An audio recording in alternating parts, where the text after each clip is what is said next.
প্রিয় দর্শক, আসসালামু আলাইকুম। আমার নতুন একটি ভিডিওতে আপনাদের স্বাগতম। প্রিয় দর্শক, আপনারা দেখতে পাচ্ছেন আমি একটি বাড়ির সামনে দাঁড়িয়ে রয়েছি। এই বাড়িটি ব্রাহ্মণবাড়িয়া জেলার নাসিরনগর উপজেলাতে অবস্থিত। প্রিয় দর্শক বন্ধুরা, আপনারা যে বাড়িটি দেখতে পাচ্ছেন, এই বাড়িটি আমাদের এক সনাতন ধর্ম অবলম্বী ভাইয়ের। তিনি এই বাড়িটি নির্মাণ করেছেন। এই বাড়িটির ভিতরে রয়েছে চারটি চারটি বেডরুম, রয়েছে একটি ডাইনিং, রয়েছে আমাদের দুটি একটি কিচেন, সেই সাথে রয়েছে দুটি বাথরুম, একটি কমন এবং একটি অ্যাটাচড। প্রিয় দর্শক বন্ধুরা, আমাদের এই বাড়িটি অত্যন্ত প্রাকৃতিক এবং মনোরম পরিবেশে তৈরি করা হয়েছে।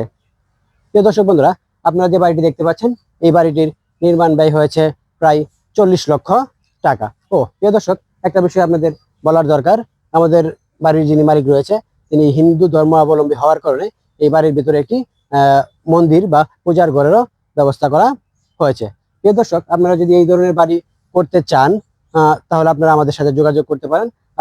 আমরা আপনাদের এই বাড়ির ড্রয়িং, ডিজাইন থেকে শুরু করে বিস্তারিত তথ্য দিয়ে সহযোগিতা করার চেষ্টা করব। এতক্ষণ সাথে থেকে ভিডিওটি দেখার জন্য আপনাদের অসংখ্য ধন্যবাদ।